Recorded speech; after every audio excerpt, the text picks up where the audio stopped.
నమస్తే RTV news కి స్వాగతం। మీ సమస్య పరిష్కారమే మా లక్ష్యం। మీ సమస్యలను వాట్సాప్ చేయండి చాలు 9492726238। మా వార్తలు మీకు నచ్చినట్లయితే లైక్ చేయండి, షేర్ చేయండి, సబ్స్క్రైబ్ చేయడం మాత్రం మర్చిపోకండి। నిత్యం ప్రజలకు అందుబాటులో ఉండే కార్యదర్శి సత్యగౌరి వరహాలు, సర్పంచ్ జంపా రాజకుమారి, ఎంపీటీసీ ఎరవాడ సత్యవేణి। అల్లూరి సీతారామరాజు జిల్లా కొయ్యూరు మండలం నల్గొండ పంచాయతీ కార్యదర్శి సత్యగౌరి వరహాలు నిత్యం ప్రజలకు అందుబాటులో ఉంటూ ప్రజా సమస్యలు పరిష్కరిస్తూ ఉండేవారని sarpanch Jampa Rajakumari, MPTC Eravada Satyaveni unit incharge Lotha Simhachalam అన్నారు।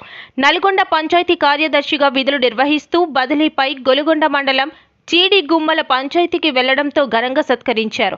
ఈ సందర్భంగా సర్పంచ్ రాజకుమారి మాట్లాడుతూ పంచాయతీ ప్రజలకు ఎల్లప్పుడూ అందుబాటులో ఉంటూ ప్రజా సమస్యలు తెలుసుకుంటూ నిత్యం ప్రజలతో కలిసిమెలిసి పనిచేసే కార్యదర్శి బదిలీపై వెళ్లడం బాధాకరమని, కానీ ఉద్యోగరీత్యా బదిలీ అవ్వడం సర్వసాధారణమని ఆమె అన్నారు।